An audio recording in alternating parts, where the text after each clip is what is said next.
Now, President Donald Trump has repeatedly asserted that U.S. strikes completely obliterated Iran's key nuclear enrichment facilities. However, a new intelligence assessment reportedly shows that the strikes did not totally destroy Tehran's nuclear program, but only set it back by months. Reports said that the assessment was produced by the Defense Intelligence Agency, that's Pentagon's intelligence arm, and it's based on a battle damage assessment that was conducted by the Central Command after the strikes.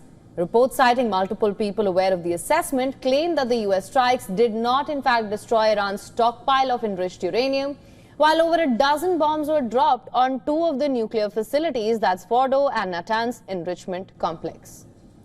Now, they did not fully eliminate the site's centrifuges and highly enriched uranium. This is according to the report, which also says the strike sealed off entrances to some facilities without destroying underground buildings. The assessment reportedly estimated that Iran's nuclear program was delayed less than 6 months. The White House press secretary Karoline Leavitt did not deny the authenticity of the assessment, but she added that it was flat out wrong and was leaked despite being classified as top secret. Now, latest satellite images show that Iranian nuclear facilities, nearby buildings, an airport, and a university all sustained damage from the airstrikes. Analysts said that if the assessment was based on satellite imagery, the extent of damage to the deeply buried Fordo uranium enrichment facility would not necessarily be revealed. A report in Israeli media claimed that early Israeli intelligence assessment believes that the strike set back Iran's nuclear program by several years, but did not completely destroy it. The report citing an official said that the Israeli assessment is constantly being updated and refined. Now, these assessments is at odds with the statements of President Donald Trump and high-ranking U.S. officials, including Defense Secretary Pete Hegseth. They have said that in the weekend that the strikes essentially eliminated Iran's nuclear program. On Tuesday, Trump administration told the UN Security Council that its weekend strikes on Iranian nuclear facilities had degraded Iran's nuclear program, short of Trump's earlier assertion that the facilities had been obliterated.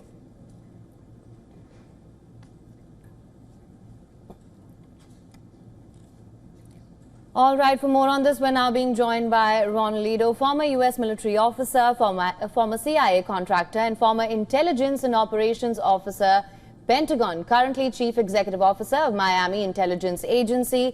Mr. Lido, thank you so much for joining us on WION World is One. Mr. Lido, if I was... Right. Mr. Lido, if I was just to begin with the statements that we heard earlier of Trump saying, and even J.D. Vance echoed this, saying that Iran's nuclear program had been completely obliterated. We do know that the stated goal of what we saw in West Asia was to dismantle Iran's nuclear program. And if we were to go by the statements that we've been hearing from Netanyahu, he has been saying for years now that Iran has been months away or perhaps weeks away from a nuclear weapon. From these strikes, as per the preliminary reports, Iran is still months away from a nuclear weapon. So when it comes to the military objectives and the operational success of these operations, how do you assess that?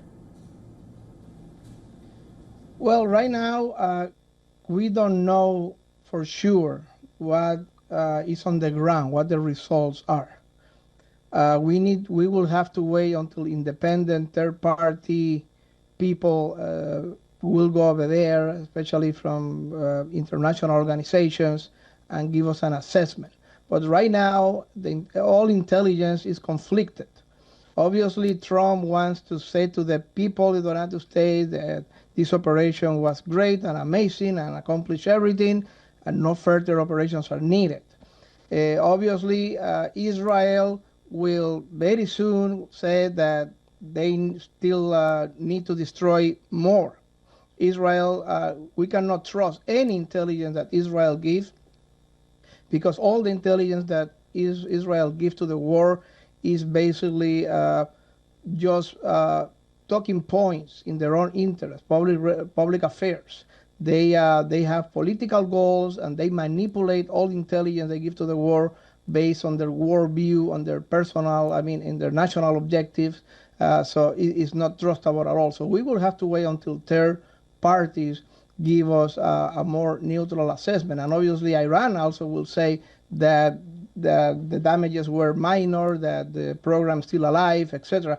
We will have to wait. That's the bottom line. Now, what Trump is doing, Trump wants to pacify, let's say, a lot of people in the neocon side, the globalist side of the Republican Party, saying, listen, we are helping Iran. We did very powerful strikes.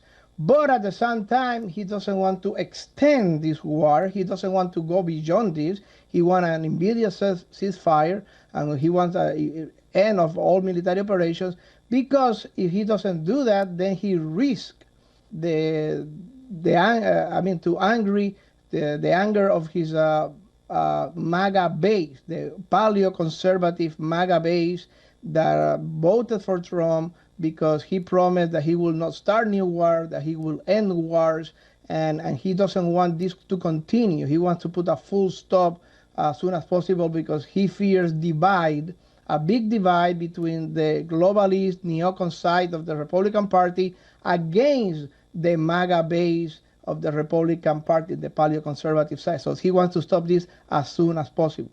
Right, and that being said, news just coming in. We have just recently seen another post from Trump saying that this is fake news, and he has again said that this was the most successful military strikes in history.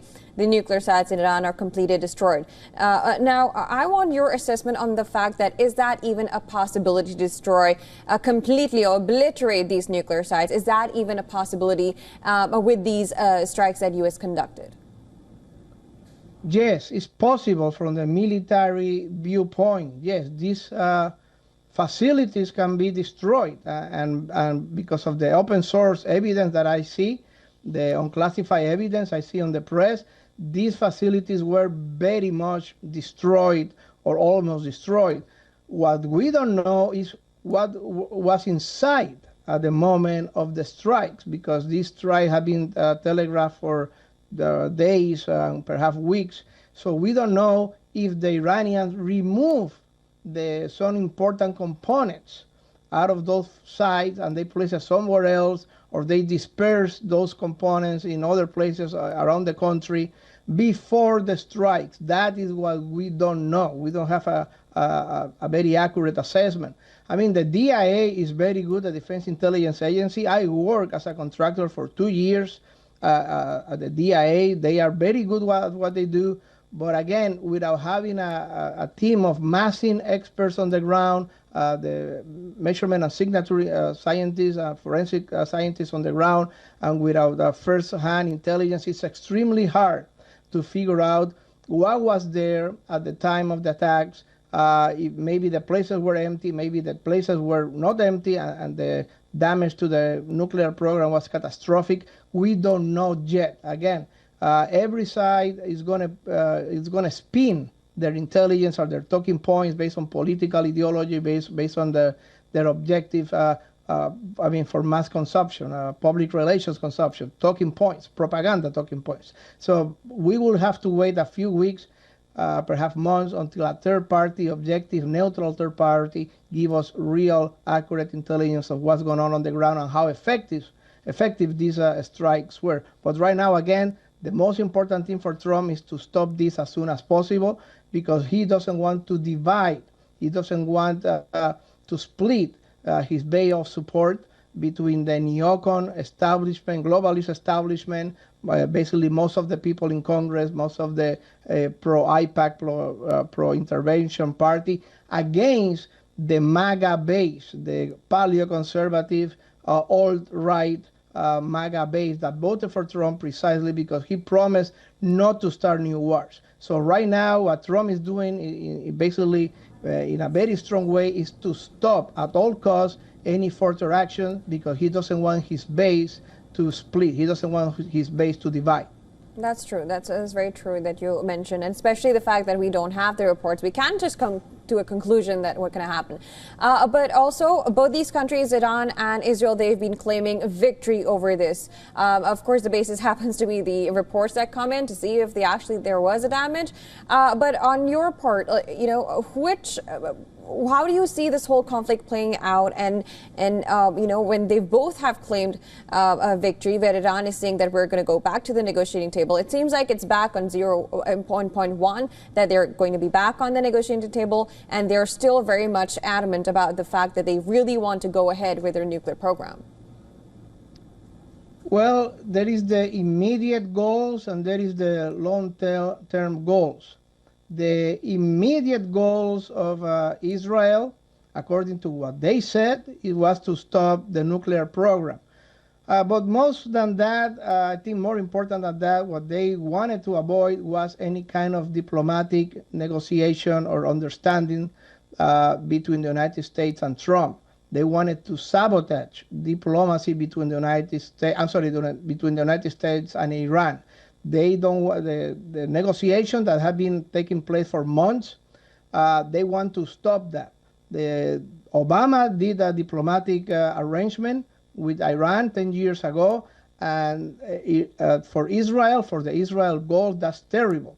So one of the main goals they had was to stop the negotiation, to stop any kind of agreement, diplomatic agreement between the United States and Iran. Also, they said that they wanted to destroy the nuclear program. But basically, I think that was not the main issue. That was not the main thing. The main thing was to stop the negotiation between the United States and Iran. And also, they were hoping or expecting regime change. They wanted a color revolution, a soft coup. And they want the people to race against the regime in Tehran. They were hoping to get rid of the Islamic Revolution regime that had been in place over there from 1979. They want a regime change. They wanted to place a friendlier government to Israel. And obviously that was not accomplished. For the side of Iran, their main goal was to survive.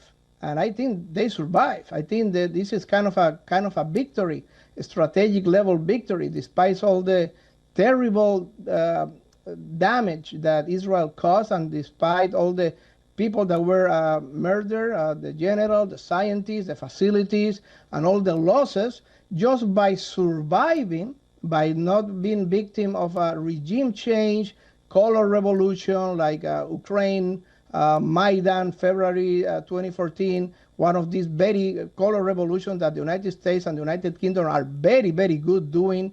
The CIA and the MI6, they are very good organizing these color revolutions, regime change, soft coups. And if they can survive, the regime can survive, that is good enough victory for them. With time, during the next 2, 3, 4 years, even though if they don't rebuild their nuclear program, at least they are going to rebuild a lot of their military capability with the help of China, with the help of Russia, with the help perhaps of Pakistan. They will be able to rebuild their military force, their strategic missile force, their air defenses, and they will survive. That's basically what a victory for Iran looks, surviving. Israel, on the other hand, they lost a strategic choice or a strategic advantage. They wanted to destroy Iran. They want to do regime change, color revolution, put a friendlier government, perhaps the son of the last Shah of Iran over there as a friendlier government, but they lost that. They did not accomplish their objective, and basically that is a strategic defeat for Israel, because remember, Israel already got rid of all their strategic foes, all the strategic level challengers or foes in the area. They got rid of Egypt in the 70s with the peace agreement. They got rid of Saddam Hussein in 2003. They got rid of Syria just recently with the defeat of the Bashar al-Assad regime. That was an Alawite Christian Shia government over there in Syria. They got basically rid of Hezbollah, who is a terrible weak now, very weak because of the military and intelligence operations. So the last strategic foe in the area was Iran, and they wanted to get rid of Iran, but they failed. So that was a strategic defeat for Israel, a strategic victory for Iran, because they just survived. If they survive, that's good enough. Absolutely. Okay, Mr. Lido, thank you so much for joining us on World DNA with your insights and your perspective on this. Thank you very much.